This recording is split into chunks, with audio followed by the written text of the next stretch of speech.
Welcome to the Chill Polyamory live chat, where the first Sunday of every month at 8 p.m. Berlin local time, I welcome all patrons, €3 and up, to ask me anything about non-monogamy, polyamory, life, whatever. Ask me anything. I'm an open book, and I'll offer feedback based on my experience of being 12 years polyamorous. Do with it what you will. If you're watching this on YouTube afterwards and you want to join us next time, ask a question specific to your situation at a fraction of the price of a session together, go to patreon.com/chillpolyamory. I believe the link will be somewhere above. That's also where I offer pen pal service if you'd like to email back and forth. And yeah, if you do want to have a video chat one-on-one about your situation, I'm available at chillpolyamory.com. Okay, intro over. Let's get into the questions. I'm so happy to see you here. Feel free to drop whatever's on your mind in the chat. First question that was emailed to me. My partner and I have been non-monogamous for a year. Our agreement is to only tell each other about things that seem relevant. But it turns out we disagree on what is relevant. Oh no. And when I saw that they were texting with someone they met at a bar, I felt lied to, but they didn't think it would be relevant to me until they actually planned a date. How do you figure out where the line is, and how do you rebuild trust when they didn't even think they were breaking an agreement? This happens so often, right? That we talk and talk and talk, and we try to set a new line. You know, in non-monogamy, you need to redefine what cheating is. Honestly, I think monogamous people need to define it as well, because a lot of monogamous people disagree on what cheating is. But even if you talk and figure it out, there can be these misunderstandings if you're using words differently. And so this idea of relevant, you both agree, but then you walk away with a different idea of what that translates to. That's unfortunately somewhat common. So we give grace to each other if we feel like it is a misunderstanding in good faith, that there was a good faith effort to apply the agreement. There are sometimes people, I'm not saying this is this person's situation, there are sometimes people who live for the gray area and try to stay in some fuckery, you know? And so keep an eye out for that too, if you suspect that. If it happens more often, if it's a pattern, if they're always misunderstanding, then I look a little bit more closely at that. But it is pretty common for people acting in good faith to fuck up, you know, and that's something that we learn from, you know, and we are learning each other as well. We're learning how we use words and what our needs are. So in new agreements, no matter how long you're doing this, in new agreements, we try to define what these words mean. So if you're using any kind of euphemism of, like, let's say you have an agreement of, I'll give you a heads up if I have a sleepover with someone. Okay, what's a sleepover?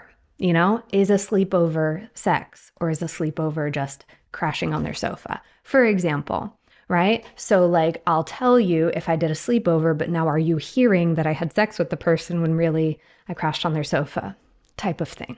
So in this term, or in this case, relevant, what is relevant? So it sounds like you are asking that question now, which is really good. And the answer will vary depending on who is in the relationship. So in general, I would say what is relevant is something that would impact you, your relationship, or your expectations, or your time availability, or just a change, just a change in the polycule, you know? But there is that nuance there of like, okay, what is the change? Is it a date, or is it getting a number from someone, you know? So yeah, define everything. Romantic feelings is another thing, you know, like if you start to feel romantically, or if you want to escalate with a person, what do these words mean? What do these words mean? You know what I mean? Like, what do they mean to you? And what do they mean to your partner? That's the only thing that I think really matters, is everybody that's making the agreement understands what the other person is saying, while fully understanding they could mean something different to other people as well. So every new agreement, that's why I say, no matter how long you're doing this, just define, just double check, just making sure. When you say sex, do you also mean this and this? Or are you only talking about penetrative PIV? You know what I mean? Like, what do you mean? What is all included? That sort of thing. So you can't plan every situation, but you can give examples. I think it also helps to consider, like, what are the pain points for each person? So like, for example, let's say you were cheated on in the past and you found that out by finding texts from a stranger. just happening upon, a new text bubble came from a stranger saying, "Hey, sexy," to your partner, and you didn't know who they were, and that was a surprise. Okay, so maybe that's how you found out that they were cheating. I'm saying a hypothetical. Maybe I shouldn't directive to you. A person finds this out.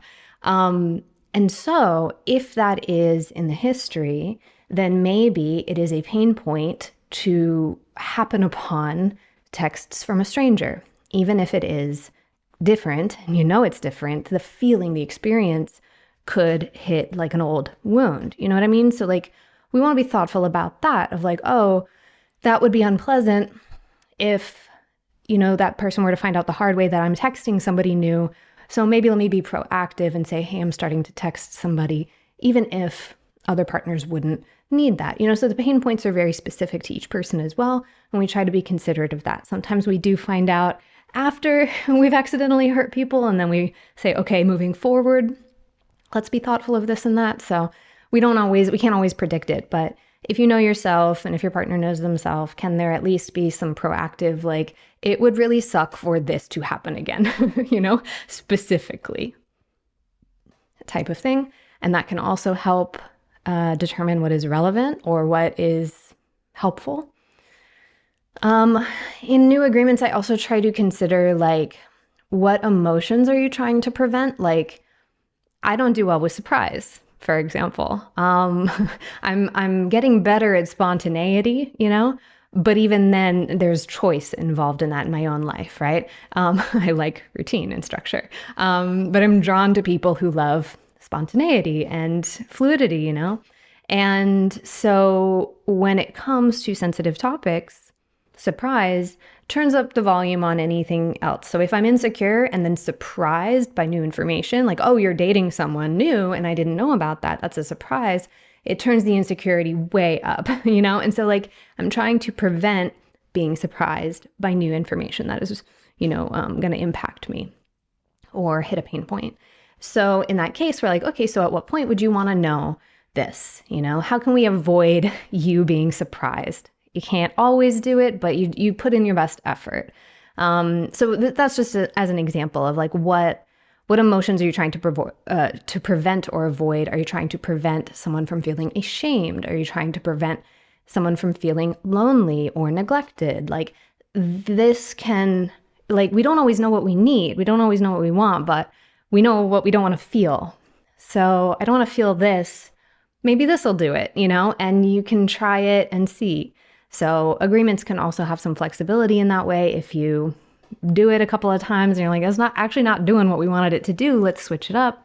Okay, that's fine too. So it's a continued conversation, ideally, which can sound like a lot of work for people because, yeah, it can feel like a lot of effort, but it's front loading the effort, like talking for 20 minutes or even 2 hours about something, but really feeling understood and really feeling like you are on the same page, and then not hurting each other. That is so much less work than being vague up front, avoiding a conversation up front, and then hurting each other. And then for days, for weeks, you're having to rebuild trust. You're having, you know what I mean? So in that way, I try to encourage people to, front load the effort and the proactive understanding. So in this question as well, I think, what are the optics? Like, that could be murky. So, like, yeah, if could something that is harmless tell a story of, for example, with the cheating thing, is like, this is harmless that you are texting someone, you're not actually breaking an agreement, but the optics of it remind me of cheating. And so it's eliciting that, so we also want to be wary of, could the interpretation of the events be seen through a lens of fear or be seen through a lens of insecurity in a way that, like, sort of gives fuel to the fire? Can we be thoughtful about that? It's like, oh, this might look bad, even if they know intellectually that it's not, type of thing. So this is how you get clearer. I hope that that's helpful. Rebuilding trust was the second part of this question of, like, how do you rebuild trust when they didn't even think they were breaking an agreement?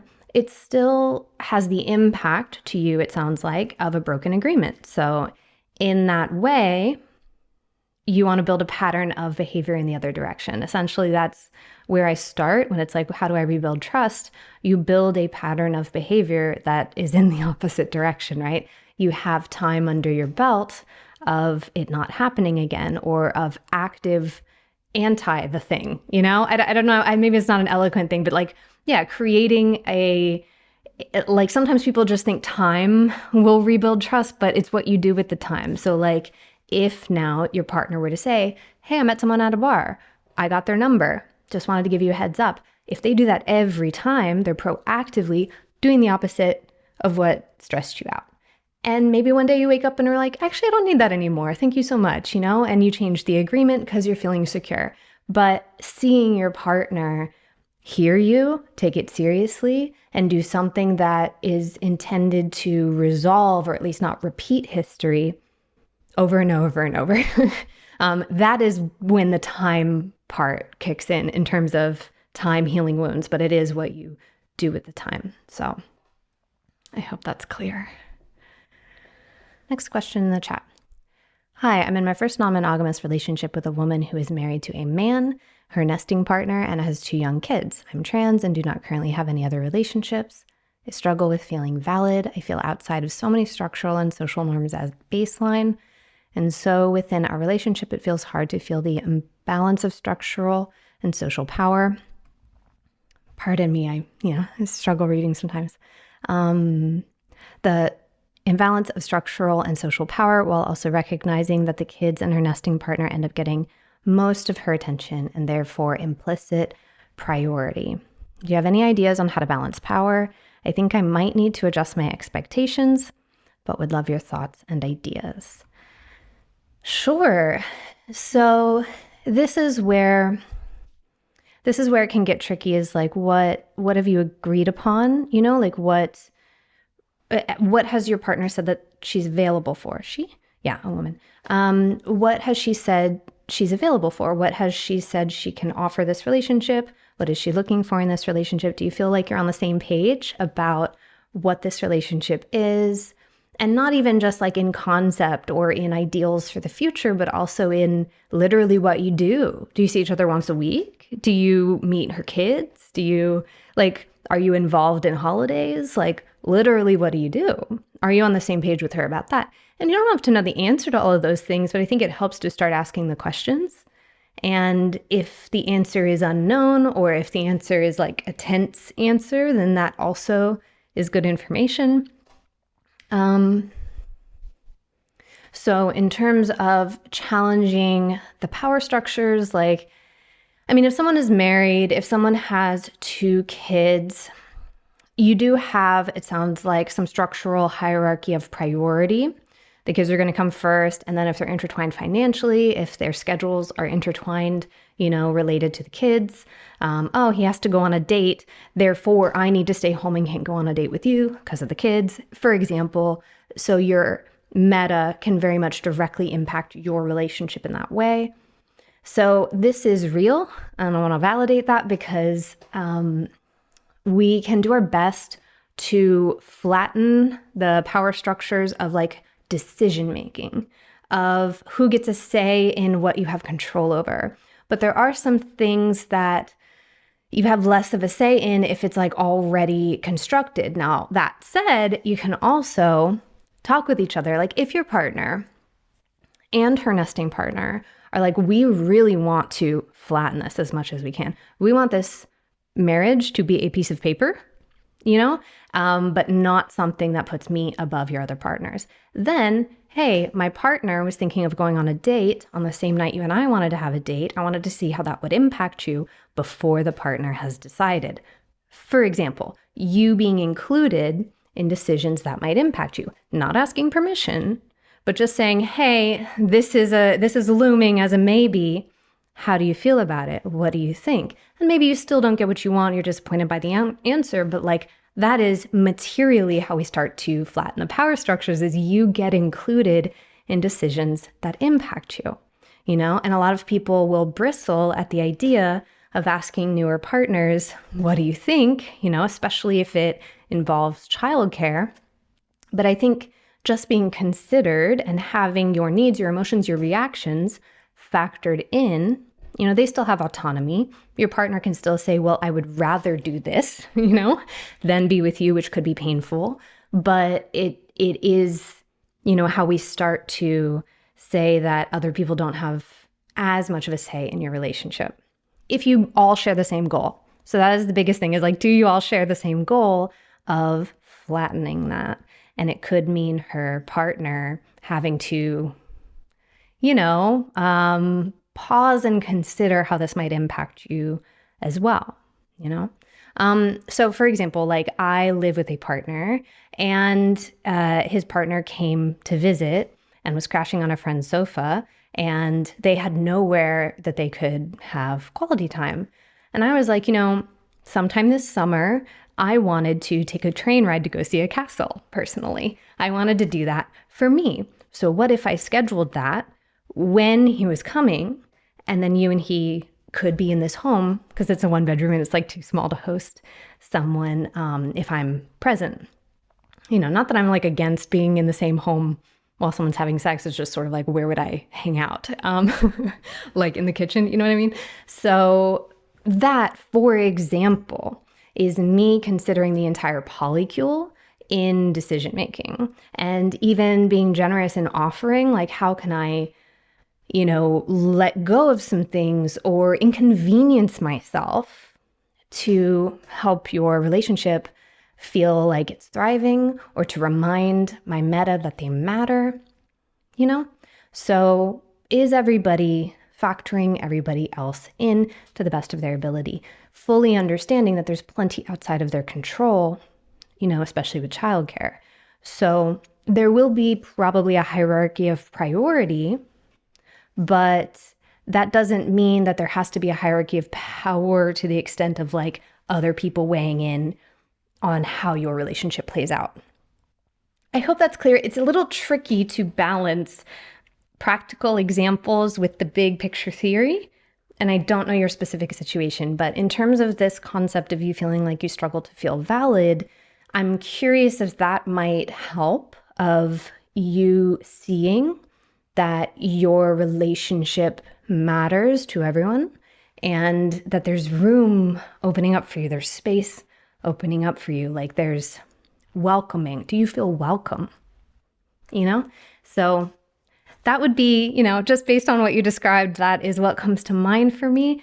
Please let me know if there's additional context that I could speak to that isn't touched on here. But yeah, and with time, you won't have the longevity, you won't have the inside jokes, you won't have the, history of having gone through hell and back of whatever has happened in their marriage. Like it's going to be a different relationship. And if you feel like you matter, then it's pretty likely that you'll feel validated. So how can you feel validated? How can you feel like you matter to everybody involved? Could be a starting point. Okay. Easier said than done. Challenging hierarchy is very much a daily thing. It's sort of like I assumed that I would use a condom with other people and not with you. I just assumed that I would be fluid bonded with you because I've been with you longer. But like, it is an option to be fluid bonded with other people. Like, you know what I mean? Like those assumptions, those little moments, of like, I wonder why I was assuming that someone with longevity or somebody in a spouse position or somebody, like anybody that a mononormative environment would say that's the real partner, or anything that we do or say that plays into that, we're gonna trip up. It's gonna happen. We're gonna be like, oh, whoops. Okay, pause in that moment and say, let me redirect. Let me reframe. Let me act upon my values. And then in that moment is when you're challenging hierarchy. And you do that every time it happens. And then it starts to like, I'm assuming it rewires your brain. I'm not a neurologist, but I'm assuming it sets a new pattern of behavior in a way that it just becomes organic and you don't even think about it. And you start to have a new habit of automatically assuming that someone who's been in the polycule for a few weeks, that their feelings are as valid and as important and should be factored in as much as someone who I've known for a few years. And it doesn't mean everybody gets what they want, but it does mean that they are considered. Okay, next question, direct message. Have you found strategies that help you balance supporting your partner as they work through issues with another partner without feeling like you know too much? I love being able to help my partners through whatever they're facing in life, but I also want to make sure that I have good boundaries in place so things don't start feeling adversarial towards the meta they're figuring things out with. So you're wanting to be a support person without getting a resentment towards the person that you're supporting your partner about is the vibe I'm picking up. Sure. So knowing too much, I think referencing like the first question that I was talking about, what is too much? You know, is it painting a picture of their sexual experience? Like, I don't need that. That's a bit too much. Is it going into what they specifically said? So like, for example, if my partner's upset and saying, my other partner disrespected me. Now I can support my partner about their feelings of being disrespected. I can, like really work with them on that of what they might say in response to feeling disrespected. But I don't know literally what the meta said, because if I heard it, I'd be like, let me at him. You know what I mean? It's like, maybe we don't need the nitty gritty because then we get a little bit too in it. But if a partner says, this is my feeling, I'm feeling scared because I'm not feeling prioritized by my other relationship.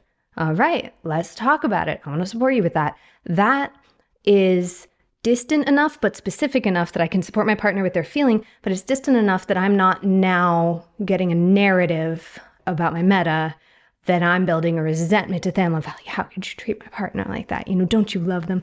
And so on. So that tends to be where I lean, is like, can you tell me how you feel? Can you tell me what you want to achieve? Can you tell me how I can support you about your experience without telling me the whole story? Also, because did they consent to the whole story being told to me? Did they agree to that? It's like, did they agree for you to show me their text message? Or are they assuming that that is a private thing between the two of you? Because a lot of times it can be weighted, right? There's like, they're in an argument and that is the meta and our partner at their worst because they're in an argument and they're defensive or they're in a trauma response. And then if that's the only part that I see is the text from when they were in a trauma response, I don't have the full picture. I'm not involved in that relationship. I don't see the repair always. I don't see the meta going to therapy. I don't see the meta like pausing and being like, oh, sorry, I was in a trauma response. My partner doesn't keep me updated of every little thing. So like, I don't want to be involved in the worst moments. I don't need the specifics of the highlight reel, because then I get a disproportionate picture of what happened. I get a snapshot of the worst day and not a full picture of my entire meta. And so it starts to paint my meta in a way that is like not favorable, but also not realistic, because it is a little bit more two-dimensional. So for that reason, I try to only get the specifics from the source. Or if the source says, yeah, you can share that text, or yes, here's what went wrong in our argument. Please tell Genevieve the specifics of what we said, and I want her opinion. For example, if the meta also wants to include me, because then they can also explain what they were feeling. They can also self-advocate. They can also, participate in the painting of their own picture. So, but when my partner is feeling something, we go big picture feelings, I can help with that. I can weigh in on how I support you regardless of what made you feel this way necessarily, is where I start. It doesn't always, like sometimes you need practical problem solving and then you think about like, oh, well, let's try it. You realize you're part way into the story of like some practical problem solving. You needed the specifics. And now you're like, I'm getting heated. Maybe I'm not the best person to figure this out with you. It's at any point you can say, time out. This might be counterproductive because I might be too close to it, because you're not an unbiased support person. And you do have, even if you haven't ever met your meta, for example, there is a relation to your meta. And at maybe some point you'll meet your meta, and like, what kind of information feels like appropriate for you to know. So I'll often pause my partner, because they'll get heated and they'll not be thinking and they'll start getting into the story. And I'm like, pause, can we filter this in a way that I don't know their details. I don't need to know about the trauma they had when they were 5 and how that came out in your chat, because they're not here. How are you feeling? How can I love on you? How can I encourage you? And so on. So I hope that's helpful, is like having that appropriate distance while also loving on our partner in an intimate way. Okay. Next message, a direct message in the chat. My roommate / best friend / platonic partner said she was happy for me and her other best friend to date. We'd held off on it last year because it triggered her a lot. So now we gave it a shot and we've had some great dates. When she heard us hook up the other day, she got super triggered and she became defensive, and it was hard on all of our relationships and tense in the house for a few weeks. Now she no longer thinks she can or wants to invest in this emotional labor, especially since she is less invested in polyamory than we are. I appreciate the clarity and think it's probably best to end the new relationship, but I'm so bummed out. Okay. So you're deferring to the person who is the most activated, which is not inherently like bad. I don't go with like bad or good. You're grown. You can decide which path you want to take, you know? I don't think there's an objectively correct way to do this. It sounds like ending a relationship that has been nice is going to have some consequences for you. Correct me if I'm wrong. It sounds like there will be some regret. There will be some sadness. You said you're bummed out, but I wonder, could there be resentment next time that you see this person that you went on dates with? Will you like have that charge and then be a little annoyed? It starts usually as annoyance, and then as frustration, and then as how resentment builds. Do you notice any of the seeds of resentment of foregoing a relationship that you want to suit somebody's comfort? So that's usually where I start, is like, is somebody's comfort being prioritized over other people's well-being? You know, is somebody's comfort being prioritized over other people's safety even? Maybe not. Maybe you went on a couple of dates and it doesn't feel that serious, and it feels like risk reward. It would be more of an ordeal to move forward and still try to have this relationship. Like, you can choose if you're like, this is the lesser of the evils, I'm going to go forward and I'm going to grieve, but it didn't get so serious and so on. So you can choose that, but like, as long as you know that you're choosing that. I think a lot of times when we feel like we've gone down a life path for someone else, that can be tricky. And I feel like it can also create a precedent, maybe not in your situation, maybe this is a unique case, but when a relationship is ended to suit somebody's comfort, I worry about the precedent that creates, that somebody's comfort always wins. It's always like, well, I'm unhappy, therefore you don't get to know this person. Do you want that precedent? Or maybe this wouldn't recreate, it's a one-off because of the nature of this unique thing. I don't know. But I do worry about creating that kind of agreement, essentially. So yeah, it's a choice that only you can make in terms of what you think is worth it. But I imagine it's also not a binary, right? Like, if you get to know this person in a way that your roommate doesn't see or whatever, like, I don't know, is there a version of your relationship with this person that wouldn't be so triggering, that wouldn't be like in front of your roommate? Like, sometimes hearing someone hook up is a bit jumping into the deep end and they get overwhelmed. Is there a version that feels like a little bit more tolerable? Is your roommate, willing to do a different kind of work that still allows you to like get to know this person in some way? There's a follow-up. It's tough. I have addressed my resentment. I feel like this new relationship opened up a new part of myself. So sad to let it go. But since her lack of comfort also cost me my well-being in the house, confidence and sureness in our friendship, she believes if we don't date, this part of her won't be triggered since it's so unique to her. It felt like such a primal trigger that she felt like she might have to leave the house, and I don't want that. Yeah, you've got housing in the mix. You've got like housing stability is an issue. Like, I don't know if financial stability is wrapped up in that, because housing stability can be like a financial pressure as well. So you've got different pressures pushing on you. And again, you can decide what feels worth it. So I would love to empower you to sort of like weigh your options and see, okay, here are all of the paths, just non-judgmentally. Here are like the dozen or 24 different ways that this could play out. What are the pros and cons of all of those, of like, how would I feel, or what are the side effects, or, and then choose what you feel like is the best path for you, So yeah. I don't have an answer of what you should do, but I would love for you to be able to not frame it like somebody is telling you what to do, or that you're just capitulating to somebody, but to frame it of like, what are all the consequences of different paths? I'd prefer these consequences over those, for example. And then that can minimize resentment because you are choosing your path for you, if that makes sense.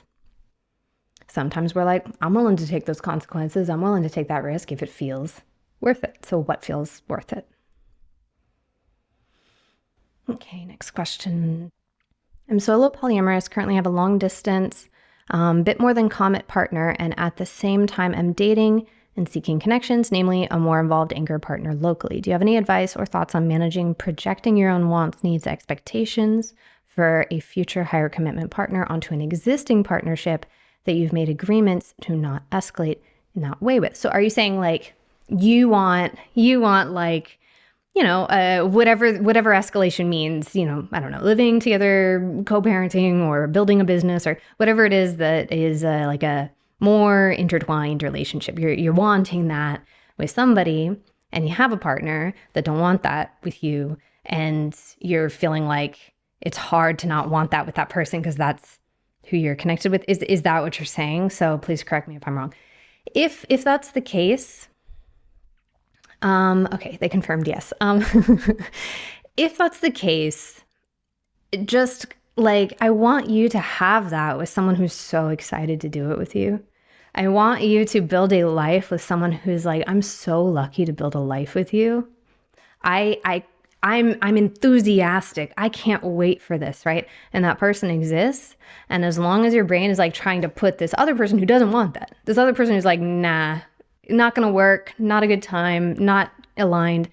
If all of that energy, if all of that optimism is pointed towards somebody who's like not excited about that and doesn't want to do that, then is that kind of wasted on seeing who's in front of you, on seeing who would be excited to do that with you, So there's a degree of there can be a degree of grief that comes with it, of just sadness. And that needs to be felt if that's happening for you. There can be a grief of like, oh, I wanted that and you don't want that with me. That's painful. And we feel that, we ride the wave, and then we get to a place of acceptance, sort of the last stage of grief. And then moving forward, eyes open, looking at, there's this open space in my life. I'd love to welcome someone into it who is excited to do these things with me. But I understand if it's painful, if the people who are currently here don't want that. But the person or people who do want that exist. Alrighty, next question who was emailed to me. I'm solo polyamorous but can't afford to live alone, and I do want to have kids but might not be able to raise them as a solo parent. Sometimes people tell me I'm not really solo polyamorous because my life is mixed with other partners' lives. So they accuse me of just saying that I'm solo to avoid committing to them. Ew. How do I better explain the situation to new polyamorous people that I meet or date? Is someone attacking you because they want to get closer to you? Are they chewing you out because they want to move in with you? That's weird. It's weird to be like, you're not really solo. If you were, you'd want this with me or something.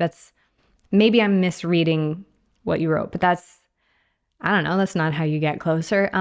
Look, solo polyamorous can mean that you have the intent or the desire to live solo, but not the ability, right? Your practice doesn't always match what you have the capability of doing, because life is fucking expensive, right? Like the fact that landlords might coerce you into a living situation that you need to share finances, that doesn't mean that in a utopia you would have chosen that, right? And living with roommates, okay, well, maybe your partners are the people you're like, well, I know I get along with you and you have an open room, let's do that. Maybe that makes sense. And do you need to live with like strangers to prove a point, or do you live with people you like who happen to be your partners, And so sure, the optics can look like you're not practicing solo polyamory, but you're saying you're solo polyamorous. But like if you in a perfect world would not choose this, then that needs to be factored in. And I don't really put on individuals something that is a systemic issue, It's like, we're all being crushed a little bit. Can we be a little kinder to each other and to ourselves? But yeah, it can be mean. It can mean that you don't have the ability, despite what you want. We're not in a utopia. I might even say we're in a dystopia. So systemic coercion gets factored in. You mentioned that you do want kids and would raise them as a solo parent. So I'm assuming the living situation, your partners might be more hands-on with raising kids. Like let's say you continue living with your partners and you have a kid and they're there and the kid's crying. So they're like taking turns with you because they're not assholes, like, so as a result, they're more hands-on in a bit of a more like co-parenting way. I don't know if you'd call it that, but like participating in child rearing in a way that partners who don't live with you wouldn't do because they're not there 24/7. And then maybe the partners who aren't there feel some sadness or some grief or some anger or some frustration or some envy even. Like maybe that happens. Okay, let's talk about that. But when it gets to an accusatory of like, you're a liar, you're not really solo, otherwise you'd want to raise a kid with me, go fuck yourself. I don't know. It's like I don't like the hostility that is being approached to you by so-called like people who want to share a life with you. I say I don't really like that. And look, under hostility is usually pain or fear or sadness or whatever. If you can get to that emotion, great. But I don't really tolerate being mistreated. Especially if there is a willful misunderstanding. Because like, look, misunderstanding the optics, we're human. It can be like, hey, this looks different than what you said. What's going on? Okay, fair question. And then it's explained and they say it's a bad faith, like lie. Okay, well then they don't trust you. So why are they here? You can absolutely be a solo polyamorous person, child rearing. Sometimes people are married, raising kids with a person, and then realize they want solo polyamory. I have a podcast episode with Jocelyn Crane about that. She was married, had kids, was like, shit, I'm solo polyamorous, and moved away. There are some things you can undo. Divorce is not always accessible. That's expensive, So like sometimes people can't even do that.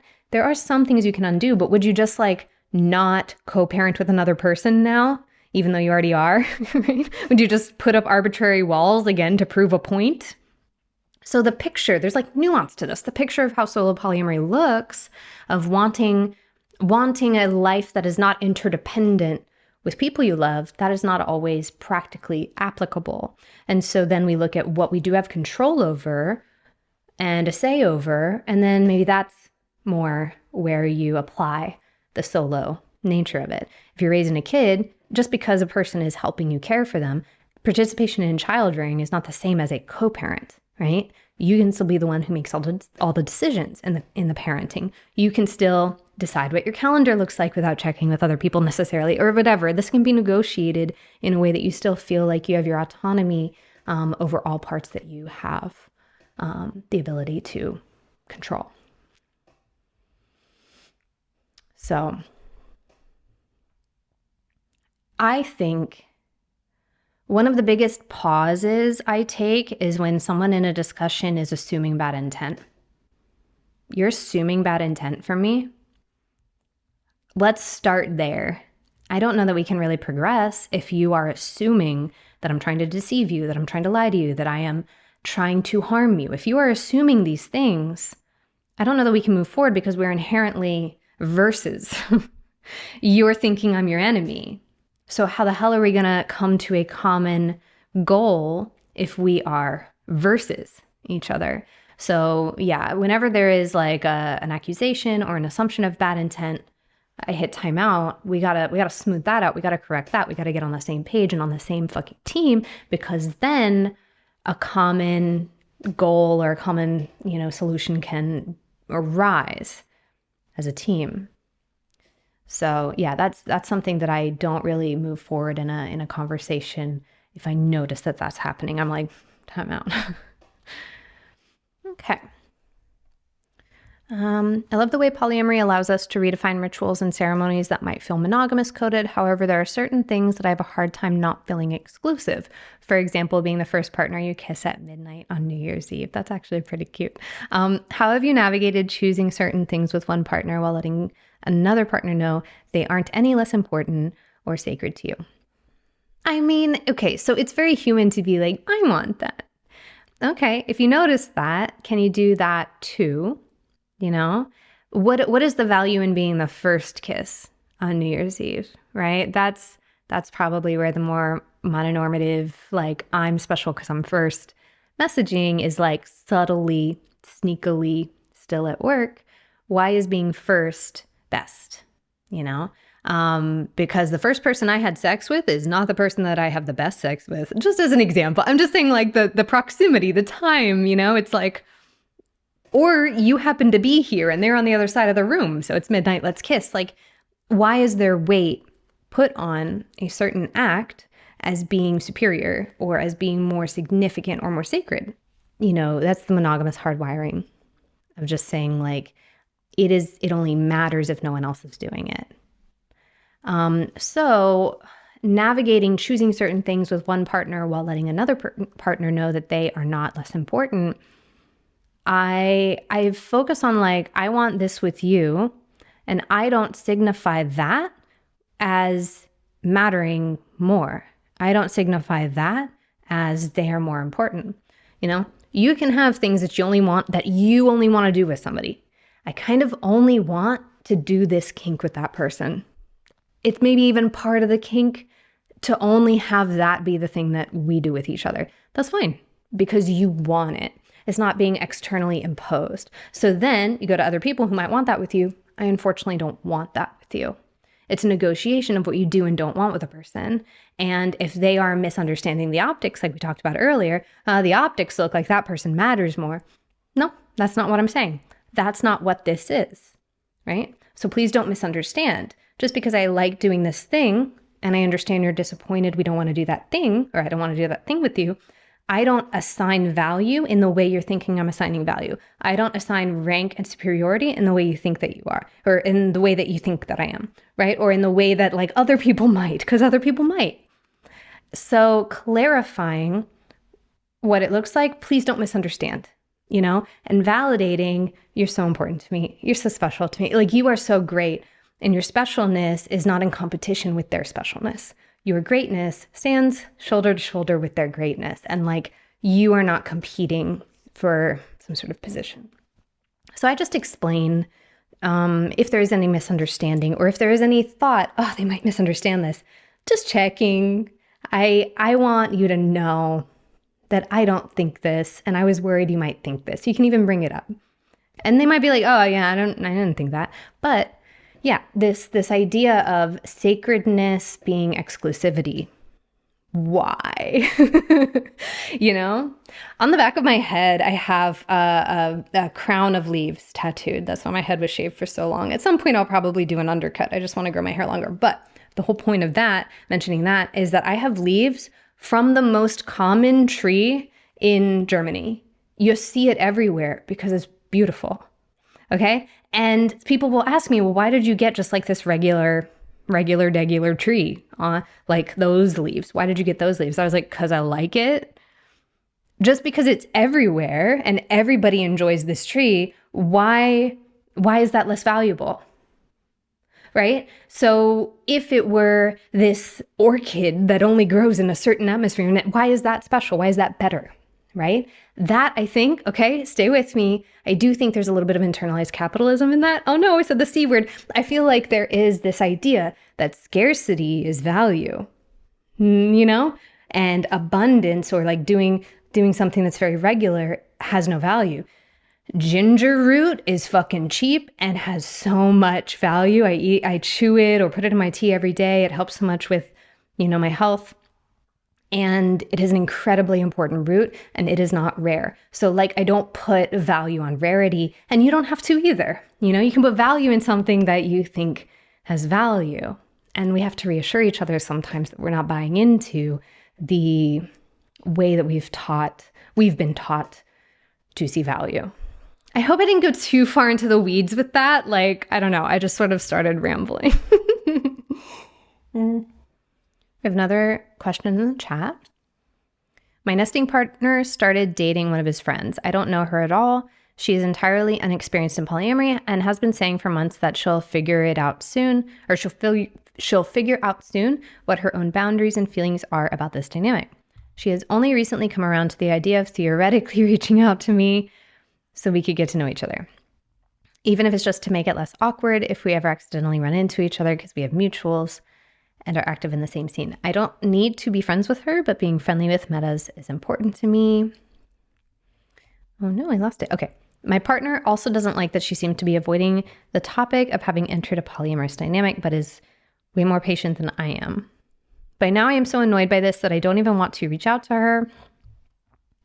I feel resentment building up, and I'm not sure what to do with that feeling. Okay, so you're wanting to reach out. I'm a big fan of not forcing kitchen table polyamory, but it does sound like you're wanting to be preventative in terms of like garden party polyamory, in terms of like seeing them around, seeing her around in the scene. You're wanting to choose, it sounds like, when and how you first meet so that it's not chosen for you by fate, That's fair. You can have a little bit more say in how that plays out. Look, if she's brand new to polyamory, if she's struggling to even look it in the eye, that has nothing to do with you. Just point blank period. That has nothing to do with you. It's bigger than you. It's an intimidating topic for a lot of people. It is overwhelming, the amount of things that we then need to confront once we accept that we are looking at polyamory. And it sounds like she's still a bit on the fence of what kind of work she wants to do or what she wants for herself. So she's doing some internal soul searching. She's doing some wandering or avoiding of wandering. I don't know. I don't know her. You don't know her yet. But I don't know. Can you offer some grace to an avoidant person who seems scared and new and unsure of what she's doing? It's fair to be annoyed of like, oh, she said you reach out or whatever it is, just like, frustrated because it's not how you would behave. And I would bet money that she's really scared. I would bet money that she's scared, and so you can be annoyed. You can have your feeling. And I try to not have resentment at people who might yet be struggling to even have the ability to do something. I don't know that she has the ability to do something based on what you described. She might really be having this wall, and has there ever been a time when you had a wall?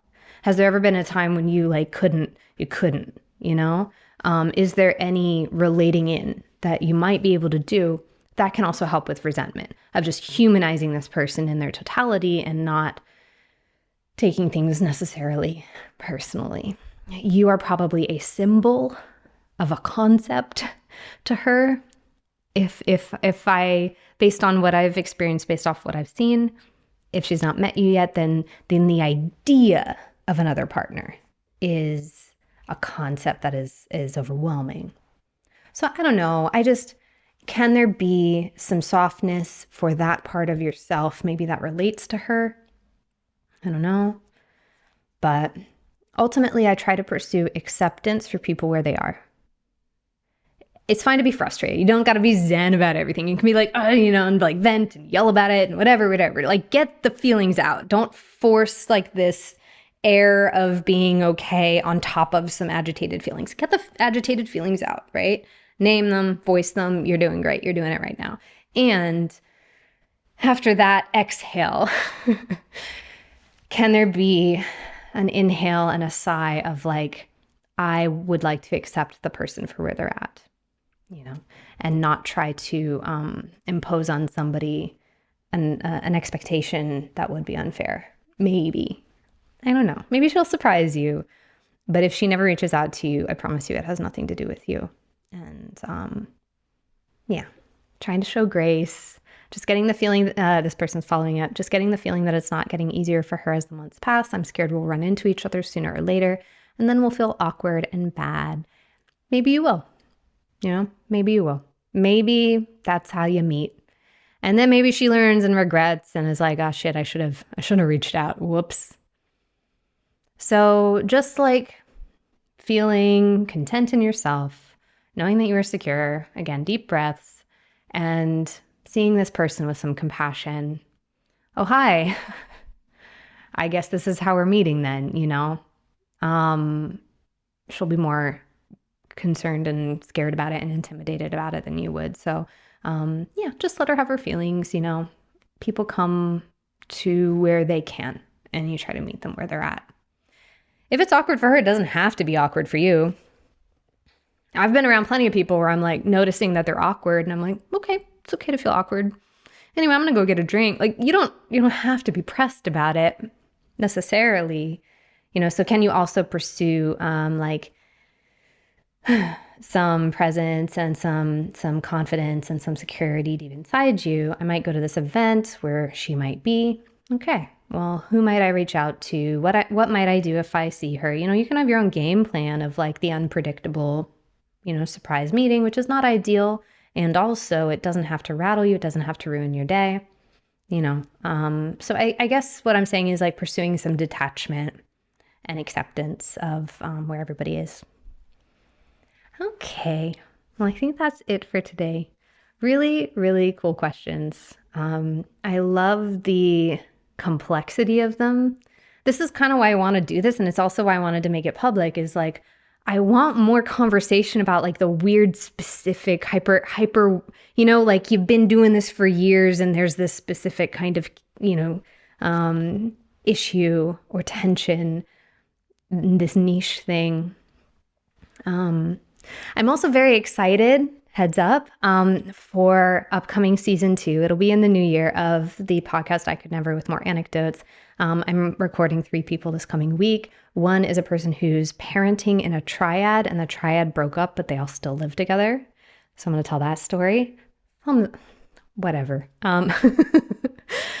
One is a relationship anarchist who does not consider herself polyamorous. And so we're going to talk about how monogamous or monogamish people can still be relationship anarchists. And the third person is a psychologist who wants to talk about, anti-colonial work in trauma recovery specifically. So we're going to go a little heady. We're going to go a little more, into and I just today did a pre-interview with someone who writes comic books about polyamorous superheroes. So we're going to have fun in the coming season. I cannot wait to tell these stories for you. But yeah, I wanted to take time. I'm trying to reduce urgency in my life. So we're taking some breathing room and giving it some months for season 2. Anyway, thank you so much for being here. And I will see you in the new year. I hope you have a lovely December. Okay. Take care. Bye. Mwah.